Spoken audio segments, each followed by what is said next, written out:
All right, guys, welcome to the Buff Show. Today we have a good market update coming your way, and a few things to note. Today is Parker's last day just being a dude. Just being that sounds like a bad intro. For the record, I am going to be a dude still. Okay, yeah. nothing like that. I'm just gonna be a dude with the baby. Yeah. So a dad. Dude dad. That's what I was trying to think. It's your last day just being a dude. Now you're gonna be a dad. You're still a dude. You're a dude dad. I'm a dude dad. Yeah. Yeah. I'm glad that we clarified that. Yeah. I'm glad we cleared that out. He's still a dude. I'll Still keep a my dude. comments to a minimum.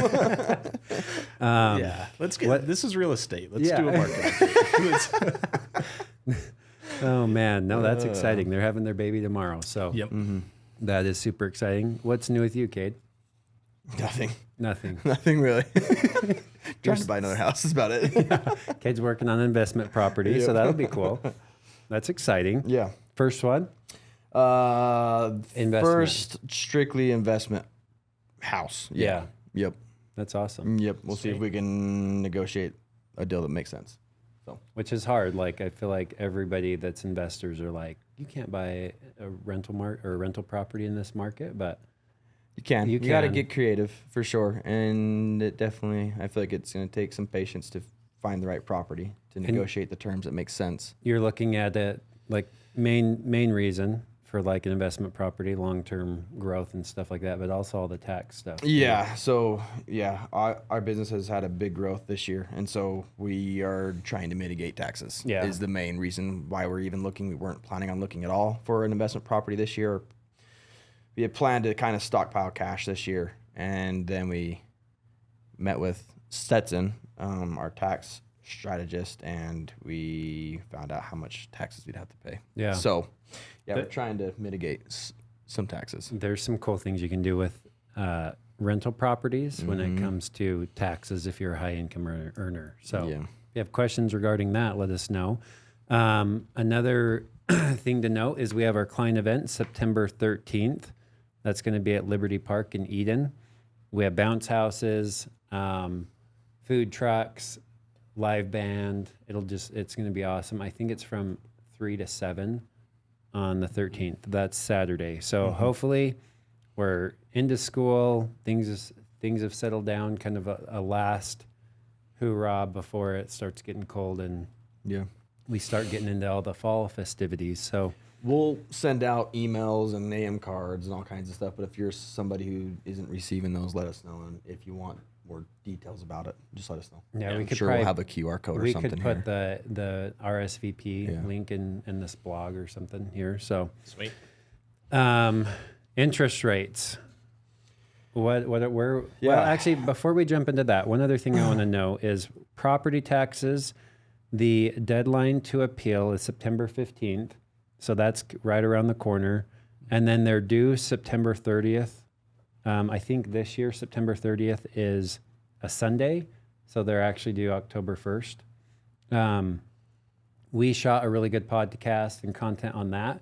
If you have questions regarding appealing your property, let us know, or appealing your property taxes. I think the question that everybody should be answering is whatever your assessed value is on your property, could you sell your house for that value today? If you can, then you shouldn't be appealing it. If it's like, I wish I could, I'd happily sell it for that price. Then, and if we can prove with comps why it's not, it's assessed too high, then you can appeal it and get a cheaper tax bill. So The one other thing I would just double check, triple check, make sure your property is being taxed as a primary residence, because that alone will save you 45% of the initial tax. So double check that and make sure. So. yeah, make sure you get that primary exemption. Also, just make sure all your stats are right on your property. So, okay, let's jump into this market update. We're reviewing July's numbers. Let's hit on where interest rates are currently. So rates are sitting about 6.59, 6.58 to 6.6. We've kind of been for the last probably about 2 months, month and a half, 6 weeks, we've been hovering right about a 6.5% rate. there's a couple interesting stats I just kind of wanted to read. So the rates have eased to the lowest point since last fall. So we're about a 6.58 right now. That's the lowest level since October of 2024. We're still a little bit above long-term norms, but not far off. So the average since 1971, the average rate was set to be 7.71. So from 1971 to now, the average rate, so I guess we're a little bit below, is 7.71%. That's crazy. Yeah, so we're still below the average. It just feels high because we're coming from the 2020, 2021 market where rates were 3%, 2.5% or whatever. Well, So- we bought our house in November of last year, and our rate was low sevens. So like a 6.5 right now. Yeah, That would be that's nice. Yeah. interesting you say that because we close on ours October October 10th, Yeah. and our rate we locked in at a 6.125. And I do remember there was somebody down the street from us who was closing on theirs, and they decided to hold off because rates were coming down that first week of October towards the end of That was September, and rates went up, and it almost bit them in the butt actually. What was their rate? Do you remember? They're high sixes. Really? Mm-hmm. Yeah. So Yeah, I thought for sure. I was like, oh, they're probably going to keep going down because that was like they word were on the they were street. trending down, And I was like, oh, I'll take the gamble, and now We- I'm paying more for it. we didn't. we locked in and happy with it. Yeah. Well, that's awesome for Kade. He's got the crystal ball. Nope. Okay, let's jump into this. So we'll start with new listings. Okay, so new listings. So I got to look at this. So July of 2024, we had a total of 5,438. And then July of this year, 2025, we had 5,752. It's about a 5% increase from last year. Similar story to from June. I mean, really, it hasn't changed much Yeah, from June. not a lot. But we are seeing more listings come available. All right, pending sales. So this is the count of properties on which an offer has been accepted in a given month. So it has an offer that's accepted, but it's not closed yet. So July of 2024, we were at 3,630. In July of 2025, we're at 3,610. So we're actually down less than 1%. So not much of a change. A little bit less, not much. Closed sales, we are down 1.5% from last year. That's just the count of the actual sales that close in a given month. So pretty similar, but we're down a lot from, like, I'd say the big boom of like 2020. That was when we had the most amount of closed sales. Middle of the year, we were like 6,500, almost 7,000. So we're doing half of the volume we were doing in 2020. Yeah. And it's It's crazy. definitely filling that. Yeah. Houses are starting to sit on the market, and we'll talk about that as That's well. right, where we're jumping into. So days on market. So it's the average number of days between when a property is listed and when an offer is accepted. I think that's one thing that a lot of sellers don't realize is they have to wait till it's under contract. That's like when their days on market is. Yeah, starts. Is It's that- not. yeah. That's not like the closing, closing. when they're Yeah. getting the check. Right. Yeah. So that's jumped up quite a bit. So July of 2024, it was 47 days. This year, July of 2025, we're at 57 days. So like a 21% increase. It's a pretty big jump. Yeah. So if you're a seller, and let's just say 60 days on average, and a typical contract is another 30 to 45 days. So that's putting you at like 90 days, Yep. 90 to 100 days. So you're a good 3 months from the time that you're listed on the market to the time that you close. And let's just say we're September 1st right now. So you have September, October, November. So if you listed September 1st, plan on closing like the first part of November or December. The end of November. Yep. The first part of December. Yeah. So if you're wanting to get your house sold by the end of the year, like yesterday is when you should be listing because Yeah. it's only going to get slower. Yep. as we move forward. It's not necessarily going to speed up. So Correct. I know for sellers, there's a lot of people that want to beat the snow. They want to get out before Christmas is a big motivation for a lot of people. If that is the case, you should be talking to us right now. Yeah. When you get this podcast and you get this blog, look at these charts, because it's almost an every year occurrence. Yeah. The market's doing this every year. It's no matter what the rates are, no matter how the market is, with maybe an exception in 2020 and 2021, there was a bit of an exception there. But for the most part, every year the market does ups and downs throughout the year. You get slow come quarter 4, quarter 1, from November to February, March. Spring hits, it picks up, it gets super busy. Days on market go down, prices go up, all that stuff. And then summertime hits and everybody's super busy, and then it starts to taper back down. So It's crazy is December of last year, December of this year, we were 66 days on market. So if you look at the graph, it you have spring and winter are the highest points of days on market. And it seems like there is on average, probably a good 20 days that it swings, maybe 25.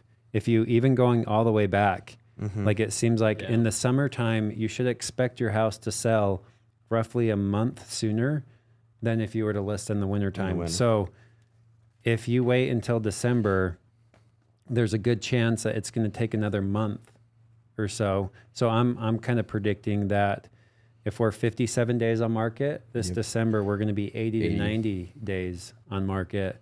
So just something to watch out for, especially with this trend, because it seems like it is continually going up from that of last year. So yeah, it'll be interesting to see. Our low point of last year was in the 40s. Our low point of this year was in the low 50s. And that's when you're timing it right in the spring markets. And now you can see we're hitting that curve where we're starting to increase our days on market. All right, the next part that we're going to go over is the median sales price. This is the point at which half of the sales sold for more and half sold for less, not accounting for seller concessions in a given month.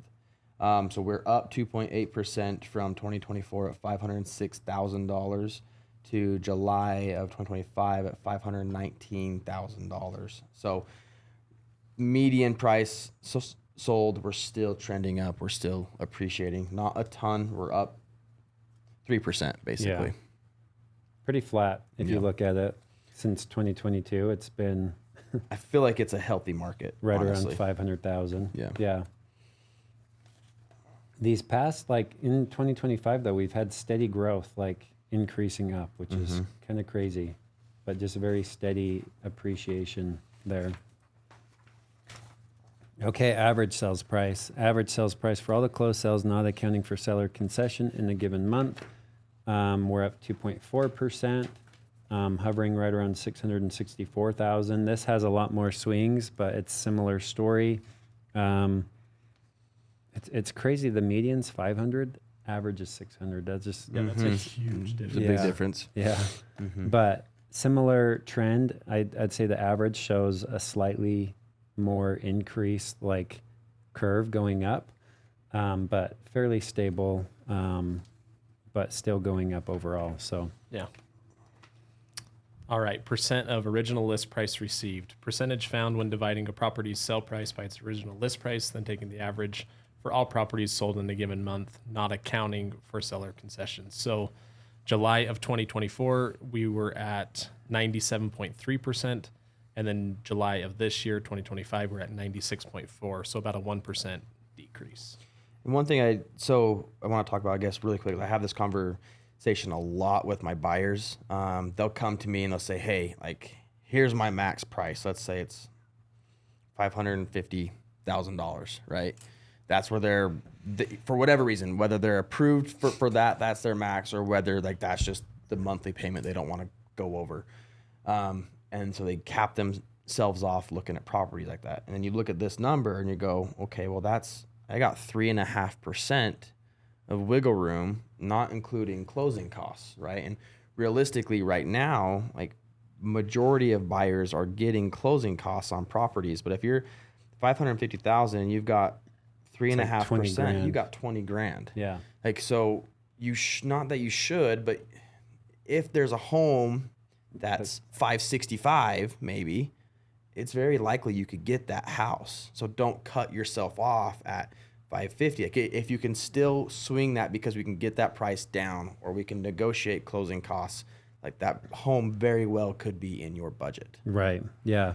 And seller paid concessions, that's like when sellers pay for buying down the rate, paying for your appraisal, paying for the lender fees, all of that. And I would say on average, like we just had one get accepted today on a $400,000 house. No, not even 400. It's $320,000 house with $8 grand in seller paid concessions. And so that's like not being accounted for in these numbers that I would say really most sellers are probably between negotiations and concessions are probably about 5% of the of their original list price. Yeah, absolutely. So if you're 500,000, that's 25 grand that sellers are negotiating on average. And then you take, even if if it's 10 grand in closing costs, like that's going to significantly drop your monthly payment more than $10,000 off on a purchase price. Yeah. Because you're buying down the rate and you're doing other things to get creative to get that monthly payment lower. So anyways, there's a lot of things we can do to get creative to make a home fit your budget, basically. For sure. You know? Yeah. Okay, Housing Affordability Index. This measures how affordable the housing is in certain regions. It takes the median household income, the median price home, and prevailing interest rates. The higher the number, the more affordable it is. We are down to 72. Last year it was 74, so we're down 2.7%. Basically, we're like at all-time lows of affordability, or close to, right there at the bottom. Back in 2020, things were a lot more affordable. They were like 120. And so, but we've been in these very unaffordable times since like 2022 is when it really happened. And I would say most of that is due to interest rates. Yeah. And that's hitting everybody on all sides. Like if you get a car loan, like anything where you're lending money, it's just unaffordable expensive. right now. Yeah. Do you have a question I want to Yeah. throw out to both of you guys? So looking at this and what you brought up about 2020 and 2021, how that was probably our peak, well, not peak, but in the most recent years, that was our most affordable time, according to this. But to get into a home in 2020 and 2021, you had to have cash 75% of the time or so, right? That's what I experienced as an agent. Most buyers had to have cash to go up over appraisal. Do you think that this accounts for that by any chance? What's your opinion on that? Like, what do you think? I think, yeah, because it is taking into the fact that like those sales prices, those median priced homes, like that would have taken into account that What it sold yeah, for? what it sold for.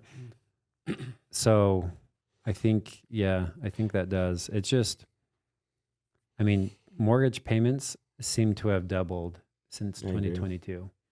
Yeah. Like now on average, it seems like most people are $2,000 to $5,000 a month. Whereas before it was like, I'd be surprised to see when people were over 3, you know? And now it's like you're commonly 3 to 5. That's fair. Yeah, I do feel like I much. come across a good deal. You know what I mean? Like a good deal. We're getting a good rate or something with a new build incentive, and I run the numbers, and I'm like, I mean, you're still $2,400 a month, and I'm like, that's an awesome price to pay. You know what I mean? Yeah. That's crazy. So- yeah. Which is crazy because it wasn't that long ago that like you were under 1,000 or in like $1,500 a month range. Right. Like, so it's definitely cheaper to rent right now than it is to buy, which is unfortunate. But I think housing prices right now, if you can lock something in, Because my fear is people are getting accustomed to these higher payments, right? And if they lower interest rates, I think it's just going to shoot our prices back up. Yeah, absolutely. I saw a statistic where it was like there's 5.5 million buyers waiting. Yeah. And so you think about, and I'm sure that's across the entire country, obviously, but you think about 5.5 million buyers, and then you add in all the sellers who might be on, like you said, we talked about this prior, where they have that 3% rate, but the home doesn't fit whatever lifestyle or changes their family has. So they want to sell, and then you add all those buyers into that. Obviously, you're adding inventory, which is great, but you're adding more buyers. I think you're right. I think that when rates come down, I think you're going to have a pretty big, not big, but you're going to have a price increase. Yeah. It'll be interesting to watch. And they're making their way. Like they're adjusting for sure. Even 0.5% is a big, like that gives most buyers a lot more purchasing power that they might not even had realized before. I'm telling all my clients, like, hey, rates are getting better. Like, let's run numbers and see, because maybe we can look at homes that are slightly more expensive to get you into that next level of house that you're looking for, and that's what's like that's what's holding us up right now. Yeah. So the next stat here is the inventory of homes for sale. So this is the number of properties available for sale in active status at the end of a given month. So right now we're currently up 22% from 13,300 to 14,200. So there's more homes for sale. Paden will tell you, but we're probably close to 2015 numbers, I would say. Yeah, for I sure. would say 2015, which you see headlines and it's like, oh, we're gonna hit the boom, like we're gonna have the big recession again, and we're gonna have a housing market bubble crash, and then you go over to 2008, and the number of homes that were for sale then we're up over 30,000 Right. in 2008, and we're still. And how much more population growth have we had since 2008 here in Utah? Exactly. Yeah, absolutely. Huge in Absolutely. Yeah. And not only that, but like Utah's been, for I don't know how many years now, been ranked one of the best economies, one of the best places to live. And anyways, I think we're a ways away from that, but again, you never know. In 2021 and 2022, we had under 5,000 homes available at the end of any given month. So that's crazy, just seeing the difference. So we're 3x what we were. Yeah. Do you think it'll still keep going up at this rate? Because like we were almost 20% each year. It's almost 40% lost. Yeah, but we're just comparing, these numbers are just comparing to the last year. I would be surprised if we see it go up a whole lot more, because it seems like our demand, like if you look at our under contracts and close, like they're pretty similar to that of last year. So I don't know. I don't think we're going to see this jump up to crazy numbers. We might see a little bit, like pushing 20,000, but I don't think we'll see it get There's too not much. like a big boom. I don't think so. I think especially with rates coming down, I think that's just going to alleviate it. If anything, we'll see this kind of start pulling You'll back. flood the market with buyers. Yeah. Yeah. All it takes is rates to adjust a little bit and more sellers to be like, and there's so many sellers that want to sell, they're just held hostage by their interest rate and they don't want to sell because they don't want to lose that. But life and time can only make them wait for so long. Eventually people are like, okay, it doesn't matter the cost to make this transition, we have to make it. Right. And I'm seeing that happen more and more. Not only that, but you've also got people who bought the home in 2020 when it was, I've had clients where the rate didn't really matter because they were able to keep a fairly similar monthly payment because of the amount of equity they made in the home. And so I think you're going to get that too, where they may have bought the home and put 100,000 down on it or whatever, but now they're able to sell it and put 300,000 down. Right. You know what I mean? Yeah. And so they can alleviate the higher interest rate. Yeah, it'll be interesting. But I think if the market has any positive signs of improvement with interest rates like we're seeing, this number is gonna go down for sure. All right, months supply of inventory. So July of 2024, we had 3.9. And then this year, July of 2025 is 4.6. And so one thing I like to throw out there is like, if typically like the definition of a buyer's market and seller's market. So buyer's market is if there is over 6 months supply of inventory in the market. Seller's market if there's under 6 months supply of inventory in the market. So we're at 4.6. So we still have, 1.4 months supply before I would say all of Utah is considered in a buyer's market. I would still consider this a seller's market. Homes are still selling relatively fast. I was negotiating an offer last night where there's 2 offers on the table. Like, that's still fairly common. It does happen. It's not all the time, but you still run into it. However, there are certain areas where I think it definitely is a buyer's market, like Ogden Valley, for example. If you look at that, like Eden, Huntsville, Liberty, we have like eight months supply of inventory there. Looking at like that area, Cache Valley's probably pushing a buyer's market too. Things seem a lot slower, but if you look at like Weber, Davis, Salt Lake County, I would say it's still a pretty strong seller's market. Even Morgan seems fairly strong. Yeah, it's. I would almost say it's situational. Like, I would almost say, like, as a whole, you could, like you're doing with Eden, Liberty, Ogden Valley, and some of these other areas, like, you can lump it and like, like, this is more of a buyer's market. But you start getting into like Davis County, even on the Wasatch front of Weber County and stuff like that. Like, I think it's really just situational on what you're seeing, because I've seen homes, I've sold homes where it's been, gosh dang, I've sold 2 homes in Centerville that I was like, hey, we might be up a little bit, we need to be a little bit patient on it, and we got offers on it quick, and and so, and I've also sold other houses where I thought we were listed really well, and it just sat. So, well, we have one example, a house that I've had listed 3 times, and we had it listed in probably 2024. And we had, a number of showings, had an offer, went under contract, fell through, but like good activity. And then the sellers pulled it off.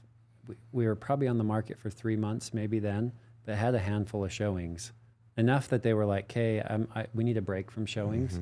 Let's pull it off. And then we relisted this spring. Again, had an offer. It ended up not panning out, but we were getting consistent showings, maybe by consistent, 1 or 2 a week. And then we pulled it off because of a life circumstance for them. And then we relisted it, and it's been like 30, 40 days now, and we haven't had any showings at all. And it's just like, it's crazy. Like, price hasn't really changed. The biggest thing that's changed, I would say, is there are a number of other houses on their street and in their neighborhood that have gone up for sale. So again, going back to it's situational, you could say it depends on even down to the street in your neighborhood. Absolutely. Because if there's a bunch of other properties available for sale, then like we have one closing today, and it's in a complex. It's a townhome, and like going back a year, I want to say there haven't been any closed sales in a year. I had to go back 2 years to find closed sales, but all of a sudden there were 4 new listings. And out of those 4 new listings, like it kind of flooded the market. So like when I was touring buyers through it, we had a good inventory to pick from. And when we were comping it going back 2 years. Oh yeah, looking at those comps that sold. And we ended up getting a pretty good buy on that one. So like it is situational for sure. Yeah, I agree. I would, get with your agent, obviously continue to run the numbers because it changes, So what would you say? What homes are selling fast? What homes are selling slower? Because you had a property that you just sold that was a high-end luxury house that I was expecting would be close to a year to 6 months, a 6 month year journey or 6 month journey. And you guys had it wrapped up in like a month. 24 days on market, went under contract, and then closed in 3 weeks probably so after 2 that. months. So that's great. Month and a half, Start to finish. I don't have the perfect. I don't know. Part of me would love to say that it's the updated homes, or it's the homes that have the neutral colors and that are updated, but it's not. It really comes down to, I think. So, okay, so we'll take that high-end home up in Morgan that we just closed on. 24 days on market. We closed on it 3 weeks after, so we're a month and a half, 2 months, right? There's a home just up the road from us. He got an appraisal. I won't say for what, but for quite a bit higher than what it's listed at. He's been on the market for, over a year on and off, and he's got more land. It's a nice home. It's a big home. In my opinion, I think our home was a little bit higher end, but he's got more land. Anyways, I met with him and to potentially list his house, and I showed him our numbers, our views, how we're marketing our property and what we did differently than what he's doing, because he's the owner, he's the agent on his own property. And we had, on just the MLS on our house, we had about 16,000 views. Whether that's 15,000 different people, probably not. But we had 16,000 eyeballs on our property just from the MLS. The MLS is going to be your best source, period. Yeah. But through YouTube, Facebook, Instagram, and other marketing strategies, we had well over 30,000 total eyes. Wow. On that property in 24 days. Right. And in 24 days on market, we had 4 showings on a $3 million plus property and 2 proposals. They didn't come look at it, but they proposed something to us. Yeah. And so it doesn't mean on a home like that at that price in Morgan, that is a very active property. Right. And so I do think that 1, the agent is important. 2, the marketing is extremely important right now. Yeah. And then 3, like obviously your list price. If you list it too high, you're shooting yourself in the foot. Yeah. Now's not the time to try and cut on costs and cut on like efforts on what you're doing. Like your property needs to shine. It needs to stand out, because we're only getting more and more competition. And so it's like you're competing in a show, let's say a bodybuilding show, and going from like 10 competitors to 20 or 30 or 40, like it just like brings up the level of competition that much more. And so, whereas before, say you could post it with just crappy iPhone photos and like throw it up on the MLS and it would sell, sure. But now it's like, no, it's got to be next level. We need the YouTube videos. We need to run some ads. We need to apply all these strategies so that we can get it to sell in the quickest time possible, and also for the most amount possible. Because really, you only get one shot of going live. Yeah, absolutely. And that's what people, I think, forget. And I think people underestimate a little bit the first 2 weeks. Like the first 2 weeks of going live on the market that is when you're going to get the most views. That is when people are going to see it the most. And that's when you need to make the good first impression to try to draw up as much attention and hopefully get a buyer within the first couple weeks. Because you can try and update your marketing a few weeks or a month in, but like at that point, the big like, oh, this is new and exciting. It's a brand new property that people might think other people are rushing to. You know what I mean? Like the last thing you want to do, like I know me as an agent, when I'm representing a buyer, when I see a new listing come up that's in somebody's buy box, I want to be, if it's one they're interested in, I want to be the first agent to be there to show it and to communicate with the listing agent. So that way I establish like, hey, we're interested. Yeah. And hopefully establish some sort of communication repertoire with the listing agent. Right. So that way we can, if by chance it comes into where it's a multiple offer situation, he or she's working with us, or maybe more prone to it. Yeah. So it's an interesting time, but for buyers, I think there's still good deals out there. I compare it a lot to like, if you were in the Bitcoin space, like there's times when it's super noisy and loud and everybody feels like, oh man, I should be buying Bitcoin right now. And I think that's when you don't want to be buying. Yeah. And so right now the real estate space is pretty quiet. Like there's a lot of negotiations happening. There's a lot to choose from. There's a lot of really good properties out there. Like you were looking at one where it had like a mother-in-law apartment in the basement and an ADU. And I'm like, that's a sweet deal. And it was like 1.1. Yeah, reasonably priced. And I'm like, that's awesome. Yeah, it had. And it was sitting on the market. And I just bring that up because I think there's good deals to be had out there. And I think the biggest limiting factor that's holding people back is like, well, it's expensive to get a mortgage right now. Yeah. And it's like, yeah, it is. But if rates come down and you're waiting for those rates to come down, prices are going to follow the payments. And so as rates come down, prices will go up, competition will go up. And I would rather have a cool property that I'm like, man, it's expensive. The mortgage is expensive right now, but I could get the price and terms that I wanted and just refinance your rate later than to have to be chasing and like Absolutely. getting into Overpay. those fighting matches when the market does start to pick back up. So there really isn't ever the best time to get in and to Just gonna say, yeah. it's just like when the time is right, you need to do it. And if you look at just the adage, like time is your most expensive and valuable commodity, and people will waste years of their Waiting. life waiting for the right opportunity when it's like you don't live that long. And if you're not happy where you're at and you can swing it and make it work now, like figure out how to make it work. Yeah, I just recently got asked, what would I do if I was a first-time home buyer right now? Yeah. I didn't have a property. What would I do? I've been asked that twice in the last week or 2 weeks, maybe. And my response is the same, right? It's if you can afford to get into the market, that's when you get into the market, right? It's not if rates are below a 5%. It's not if rates are whatever they are, or if you know what I mean. It's if you can afford a monthly payment and a mortgage, and maybe you have a little bit of cash to get in. Like that's when you get into the market, because that's when you're going to start making money. Yeah. And if you can afford it, get the skill set so you can afford it. Right.